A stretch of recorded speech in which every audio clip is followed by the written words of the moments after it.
Hello दोस्तों, STRIDE science classes में आपका स्वागत है। आज हम जानने वाले हैं श्वसन तंत्र से संबंधित समस्याएं। पहला हमारा समस्या है दोस्तों निमोनिया। क्या दोस्तों? निमोनिया। तो सबसे पहली बात है क्या, जो निमोनिया जो होता है वो आपका कैसे होता है। तो निमोनिया जो है डिप्लोकोकस या स्ट्रेप्टोकोकस निमोनिया जीवाणु से होते हैं। निमोनिया दोस्तों किससे होता है निमोनिया?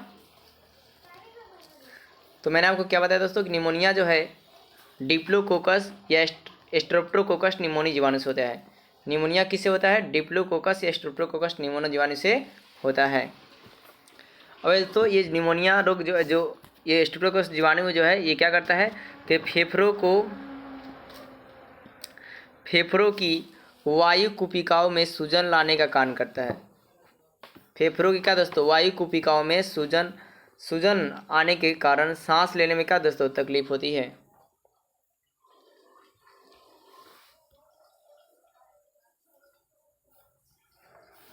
अब है दोस्तों सार्स। पहला आपने कहा दोस्तों निमोनिया दोस्तों किससे होता है? डिप्लोकोकस या स्ट्रेप्टोकोकस निमोनिया जीवाणु से होता है और ये फेफड़ों में के वायु कुपिका में सूजन लाता है जिससे सांस लेने में तकलीफ होती है। और दूसरा हमारा दोस्तों सार्स। क्या बीमारी है दोस्तों? सार्स। तो सार्स का पहले ये फुल फॉर्म जानिए दोस्तों क्या होता है। तो सेवर एक्यूट रेस्पिरेटरी सिंड्रोम होता है। क्या दोस्तों? सेवर एक्यूट रेस्पिरेटरी सिंड्रोम होता है और ये दोस्तों कोरोना वायरस के कारण होता है। किसके कारण होता है? कोरोना वायरस के कारण होता है सार्स। अब दोस्तों सार्स कोविड-2 ये दोस्तों मतलब ये सार्स कोविड-2 जो 2 है ये कहाँ सर्वप्रथम देखा गया था? तो 1 दिसंबर 1919 में चीन के वुहान प्रांत में देखा गया, मतलब वुहान शहर में देखा गया था और यह कोरोना वायरस का ही ये भी कारण है। ये भी दोस्तों आपका श्वसन संबंधी बीमारी है। फिर है दोस्तों वाइट लंग डिजीज। क्या है दोस्तों? White lung disease. ठीक है, तो ये दोस्तों वाइट लंग डिजीज है वो किसके कारण होता है? तो एस्बेस्टोस डस्ट के कारण, मतलब दोस्तों मतलब अभ्रक धूलकण के कारण, अभ्रक धूल के कारण। किसके दोस्तों? अभ्रक। अभी अभ्रक क्या होते हैं दोस्तों? तो मतलब जो चट्टानों से मतलब कुछ जैसे कोयला वेला होता है उसी प्रकार दोस्तों अभ्रक भी होते हैं। तो अभ्रक जो डस्ट होते हैं उनके कारण क्या होता है दोस्तों? वाइट लंग डिजीज होता है। फिर दोस्तों ब्राउन लंग डिजीज, ये कॉटन डस्ट के कारण होता है दोस्तों। किसके कारण होता है? कॉटन डस्ट के कारण। अब ब्राउन लंग डिजीज को और क्या बोलते हैं दोस्तों? तो बाइसियोनोसिस कहा जाता है दोस्तों। अच्छा, तो ब्लैक लंग डिजीज, तो ये कोयले के धुलकन के कारण होता है। ब्लैक लंग डिजीज दोस्तों कोयले के धुलकन का होता है। फिर दोस्तों अस्थमा या दमा। इसमें दोस्तों अस्थमा या दमा में क्या होता है? ये भी श्वसन से संबंधित बीमारी है। इसमें क्या दोस्तों कि श्वसन मार्ग में सिकुड़ जाता है या उसमें सूजन आ जाती है। और दोस्तों नेक्स्ट जो हमारी बीमारी है ब्रोंकाइटिस। क्या है दोस्तों? ब्रोंकाइटिस क्या होता है दोस्तों? तो इसमें श्वसनियों में जलन महसूस होती है। और दोस्तों किनेमोनियो, देखिए दोस्तों निमोसिनिसिस डिजीज, ये दोस्तों क्या होता है? Due to inhaling of dust, मतलब दोस्तों कि धूलों में सांस लेने से, देखिए धूलों में सांस लेने के कारण जो आपको बीमारी होती है वो क्या कहलाता है दोस्तों? तो निमोनियोकोसिस, क्या दोस्तों? निमोकोनोसिस कहलाता है। तो दोस्तों आपने क्या सुना कि जो 10 क्लास के बोर्ड एग्जाम में दोस्तों ज़्यादातर यही सवाल आता है कि श्वसन संबंधी बीमारी कौन सा है। तो अगर पहला ऑप्शन आता है निमोनिया और आप निमोनिया लगा दें, लेकिन इसके अलावा भी मैंने आपको एक्सटर्नल कॉम्पिटिटिव के लिए बताया और सारे कॉम्पिटिटिव पॉइंटों के लिए इंपॉर्टेंट है।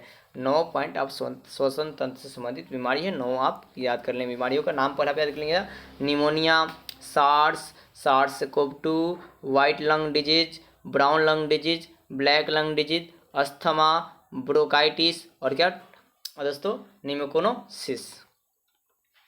2-3 बार दोस्तों आप रिवीजन ऐसे ही करेंगे, बोलेंगे, प्रैक्टिस करेंगे तो याद हो जाएगा। Pneumonia, SARS COVID two, white lung disease, brown lung disease, black lung disease, asthma, bronchitis और क्या दोस्तों? नियोसिस।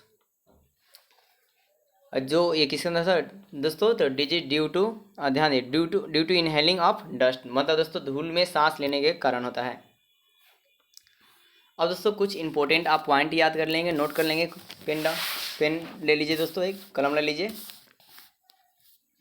सवाल आता है दोस्तों कि श्वसन के अध्ययन के लिए कौन सा उपयोग होता है? कैसे बीज उपयोग देते हैं? तो अंकुरित बीज श्वसन के अध्ययन के लिए।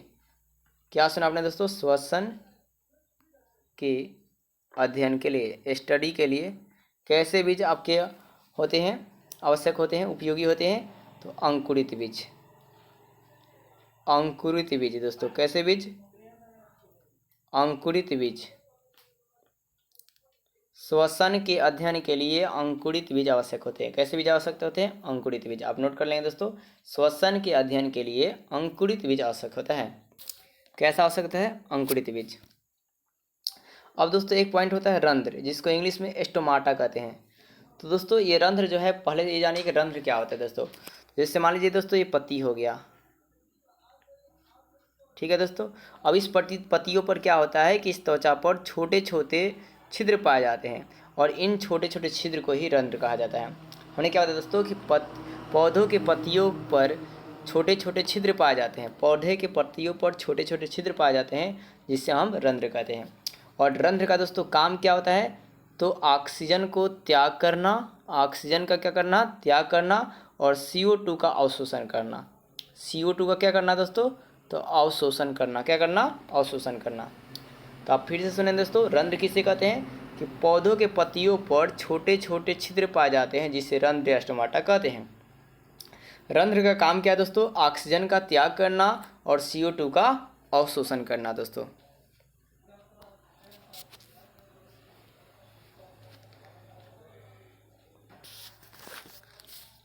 अब दोस्तों आपसे ये भी पूछा जाए कि प्रमुख श्वसन अंग कौन सा है, तो आप याद रखें दोस्तों, प्रमुख श्वसन अंग जो है फेफड़ा है। कौन है दोस्तों? फेफड़ा होता है। प्रमुख श्वसन अंग दोस्तों कौन होता है? तो फेफड़ा होता है। प्रमुख श्वसन अंग फेफड़ा होता है। अब दोस्तों जो फेफड़ा होता है, फेफड़ा का कुल भार कितना होता है? तो 1.2 से 1.5 kg होता है। फेफड़ा का भार कितना होता है? तो 1.2 से 1.5 kg होता है। मतलब कितना दोस्तों? 1200 ग्राम से लगभग 1500 ग्राम होता है।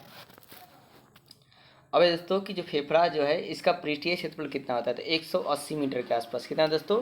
फेफड़ा का पृष्ठीय क्षेत्रफल कितना होता है? लिख लीजिएगा आप लोग दोस्तों, फेफड़ा का पृष्ठीय क्षेत्रफल 180 मीटर होता है। कितना दोस्तों?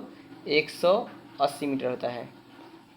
मतलब कितना दोस्तों? टेनिस कोर्ट इतना। ये 180 मीटर क्या होता है दोस्तों? टेनिस कोर्ट, जिसमें टेनिस खेला जाता है दोस्तों। सॉरी दोस्तों, बैडमिंटन कोर्ट इतना। अब दोस्तों नेक्स्ट पॉइंट हमारा है, आप नोट कर लेंगे इससे भी दोस्तों, कि फेफड़ा का निर्माण जो है, जो लंग्स का निर्माण होता है, वो किन से मिलकर होता है? फेफड़ा का जो निर्माण है वो किससे किससे होता है?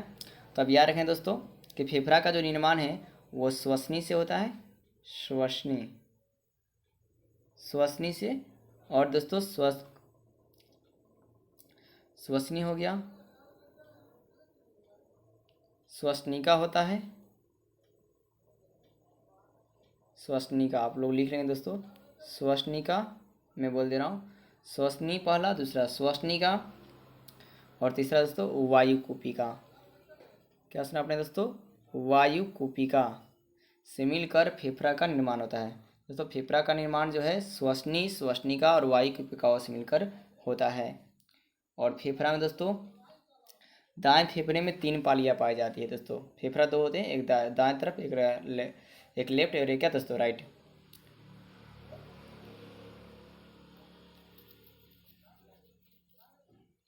तो दोस्तों मैंने क्या बताया कि जो आपका फेफड़ा है वो 2 तरह का है। तो दोस्तों आपका राइट साइड में जो फेफड़ा होता है, जो राइट साइड में फेफड़ा होता है उसमें कितनी पालियाँ पाई जाती है? 3 पालियाँ। और जो लेफ्ट साइड में फेफड़ा होता है दोस्तों, उसमें 2 पालियाँ पाई जाती है। लेफ्ट साइड के फेफड़े में 2 पालियाँ और राइट साइड के फेफड़े में 3 पालियाँ पाई जाती है दोस्तों। मतलब राइट वाला जो फेफड़ा होता है बड़ा होता है, और लेफ्ट वाला दोस्तों छोटा होता है। और दोस्तों एक और आप बात याद रखिएगा कि जो आपका है कि वायु, यहाँ पे एक मैंने पॉइंट देख बताया था आपको, वायु कुपिका। तो सवाल दोस्तों कि वायु कुपिका किसे कहते हैं? तो दोस्तों आपका है कि आप इसे नोट कर लीजिएगा कि आपका देखिए श्वसनी, आपका है क्या कि अनेक सूक्ष्म नलिका, देखिए श्वसनिकाय जो होती है, श्वसनिकाय, क्या सुना दोस्तों? श्वसनिकाय। श्वसनिकाय जो है, श्वसनिकाय आपका अनेक सूक्ष्म नलिकाओं में विभक्त होती है, मतलब बटी होती है। श्वसनिकाय अनेक सूक्ष्म नलिकाओं में बटी होती है, जिनका अंतिम सिरा एक थैली नुमा फूला हुआ होता है।